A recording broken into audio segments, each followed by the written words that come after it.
People around the world regularly struggle through periods of environment. The United Nations undertakes global humanitarian efforts to try to बिस्मिल्लाहिर्रहमानिर्रहीम। अस्सलाम वालेकुम। मेरा नाम दुरानी है और मैं Pakistan international human rights media cell की तरफ से आप लोगों से मुखातिब हूँ।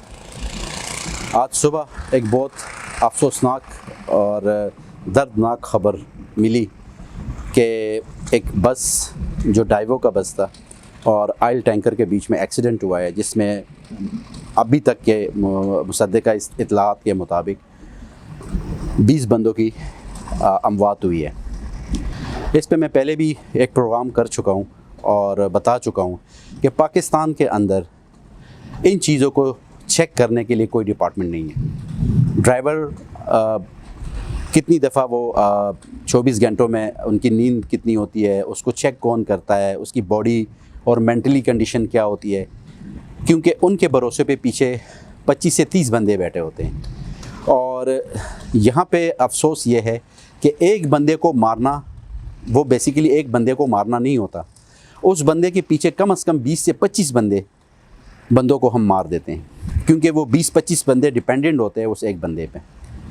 तो और इस तरह अगर हम एक बंदे को बचाते हैं तो वो तो कुरान में भी कि अल्लाह ने फरमाया है कि एक बंदे को बचाना पूरी इंसानियत को बचाने के मुतरादिफ है। तो हम तो इसी चीज़ के दर पे हैं। इंटरनेशनल ह्यूमन राइट्स हर वक्त आप लोगों को इस चीज़ के लिए अवेयरनेस के लिए प्रोग्राम्स करते रहते हैं। मैंने लास्ट टाइम भी बताया था कि पाकिस्तान के अंदर जैसे हम गाड़ी लेते हैं, अगर आप लोगों को याद होगा तो 2002-2004 में कार एक्सीडेंट्स बहुत ज़्यादा हुए थे, और वो उस गाड़ी के, मैं नाम नहीं लेना चाह रहा हूँ, उस गाड़ी के GLI और XLI टाइप की गाड़ियाँ थी। उस गाड़ी के ब्रेक के फेलियर्स की वजह से, ब्रेक्स जो है उनके फेलियर्स की वजह, अभी तो ABS उन्होंने डाल दिए बराए नाम, अभी भी ABS कौन चेक करता है? कोई गाड़ी जब यहाँ पे लॉन्च होती है, लोग अपने लाखों रुपए उस पर देते हैं, तो उसकी चेकिंग कौन करता है? कौन सा डिपार्टमेंट है जो उसको लेके जाते हैं? मैंने गल्फ़ में देखा है, मैंने यूरोप में देखा है, वहाँ पे ये लोग एयरपोर्ट के रनवे पे ले जाते हैं, बाकायदा उनका एक सरकारी डिपार्टमेंट होता है, वो उस व्हीकल की पूरी चीज़ें चेक करते हैं कि आया उनके कर्व वेट क्या है, उनका ब्रेक की क्या सिचुएशन है, स्पीड में उसकी क्या सिचुएशन, एयर बैग है या नहीं है। ये सारी चीज़ें चेक करने के बाद वो उस गाड़ी को अप्रूव करते हैं, तो फिर वो मार्केट में अवेलेबल होते हैं और लोगों की सेफ्टी होती है उसमें। तो उस तरह भी अमवात कम हो जाते हैं। पाकिस्तान की बदकिस्मती बहुत सारी चीज़ों में है, और ये अवाम बदकिस्मत तरीन अवाम है कि यहाँ पे, हालांकि हमारे हमसाये मुल्कों में भी काफ़ी इस चीज़ पे डिपार्टमेंट्स है और वो चेक करते हैं, यहाँ पे कोई चेक एंड बैलेंस नहीं है। एक बस पेशावर से या रावलपिंडी से या लाहौर से कराची जाती है और वहाँ से फिर वापस आती है, और सेम ड्राइवर होता है। ये लोग उस ड्राइवर को पर ट्रिप के लिहाज से पैसे देते हैं। अब ड्राइवर जो होता है उसके घर में लाजमी बात है प्रॉब्लम्स होती हैं। हर बंदा कहता है कि जी मैं पैसे कमाऊँ, महंगाई बहुत ज़्यादा हो गई है। वो तो आपको पता है कि महंगाई क्यों हुई, ये पैसा कहाँ गया और ये पैसा कौन किसके जेब में जा रहा है। तो पिस तो हमारे गरीब अवाम है, जो 22 करोड़ अवाम है वो पिस रहे हैं, और जो 1% अवाम है वो ऊपर की तरफ जा रहे हैं। तो वो लोग फिर क्या करते हैं, वो जो ड्राइवर होता है वो कहते हैं जी मैं दूसरी ट्रिप भी लगाता हूँ। अब ड्राइवर को नींद भी आ रही होती है, उसकी बॉडी की नीड है वो, उसको कौन चेक करता है? उसको कौन ये कहता है कि जी आपके साथ 30 या 35 रिस्पॉन्सिबल बंदे बैठे हुए हैं, फैमिली मैन बैठे हुए हैं, फैमिलीज़ बैठी हुई हैं, आप उनका सारा दारो मदार उनकी लाइफ की वो आपके ऊपर है। तो आपकी बॉडी की कंडीशन ऐसी है कि आप दूसरा ट्रिप नहीं लगा सकते। बट वो लोग तो कहते हैं जी ठीक है, अगर आपने लगाना है लगा ले। अब बस उनको दे देते हैं। आज जो वाक़या हुआ है, रात को जो मिडनाइट हुआ है, वो कंफर्म्ड ये हुआ है, ड्राइवर सो गया था। इससे काफ़ी अरसा पहले, तकरीबन 7-8 साल अगर अप्रॉक्सीमेटली पहले भी डाइवो का एक बस जो है वो मोटरवे के ऊपर उनका एक्सीडेंट हुआ था, और उसमें भी काफ़ी लोग मर गए थे। वो भी एक बहुत हौलनाक और दर्दनाक वाक़या हुआ था, और उससे भी इन लोगों ने कोई सबक नहीं सीखा। आज अगर आप लोग कहीं पे भी जाते, पहले तो यहाँ पे ट्रांसपोर्ट का कोई कानून नहीं है, कोई वज़ीर नहीं है, अगर है भी तो हमें नहीं पता कि वज़ीर कौन है, उसका नाम क्या है और वो करता क्या है, उसकी ड्यूटीज़ क्या है। अगर हम आ जाते हैं जी AC और DC पे, तो वो एयर कंडीशन के कमरों में अंदर बैठे होते हैं, उन्होंने कुछ नहीं करना।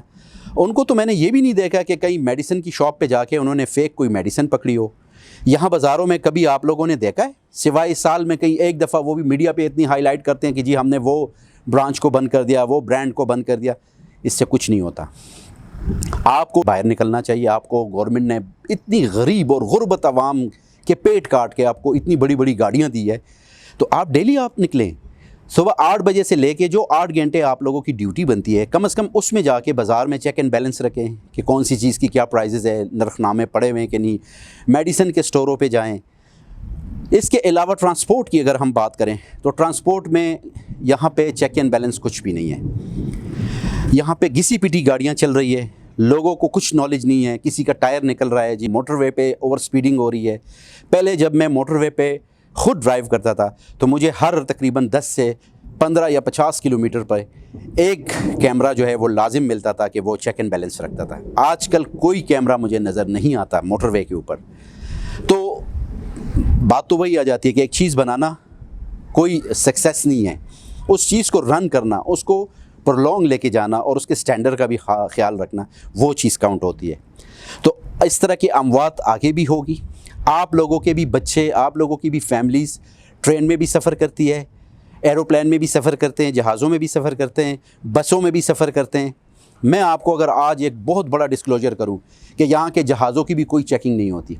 अगर आप PIA के थ्रू किसी भी मुल्क जाते हैं, हैवी से हैवी चार्ज आप करते हैं, फेयर देते हैं आप, और उस जहाज़ की जो भी चेकिंग होती है जो और मुल्कों में होती है, जैसे मैंने एमिरेट्स एयरलाइन को देखा है, इतिहाद एयरलाइन को देखा, और भी काफ़ी एयरलाइंस है, तो इसमें कोई चेक एंड बैलेंस नहीं है। यहाँ पे कोई भी ऐसा डिपार्टमेंट नहीं है जो इन चीज़ों को चेक करे, इनके इंजन को चेक करे, इनके फ्यूल को चेक करे, ये सारी चीज़ें।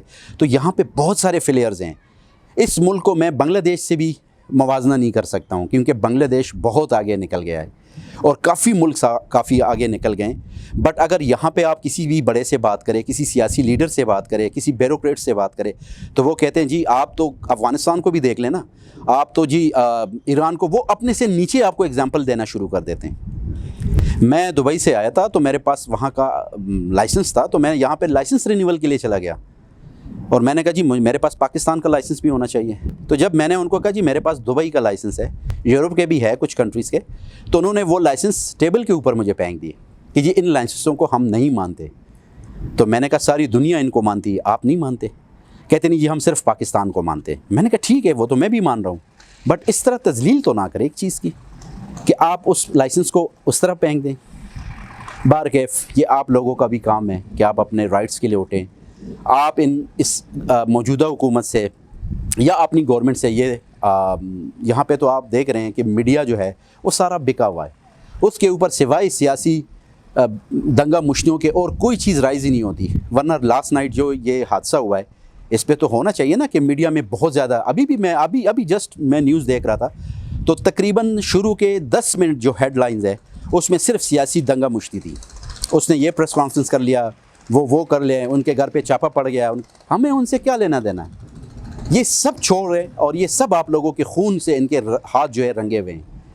तो इन लोगों से हमें क्या लेना देना? हमें तो उन चीज़ों को देखना है कि एक आम आवाम जो है उनके साथ क्या हो रहा है। 20 कीमती जानें ज़ाया हो गई, 20 कीमती जानें जो है कल ज़ाया हुई है। किसी ने कोई अनाउंस नहीं किया, कोई मीडिया जो है उस पर राइज़ नहीं हो रहा, कोई मीडिया वहाँ पहुँचा नहीं है। अल्लाह आप लोगों का हामी और नासिर हो। बहुत शुक्रिया।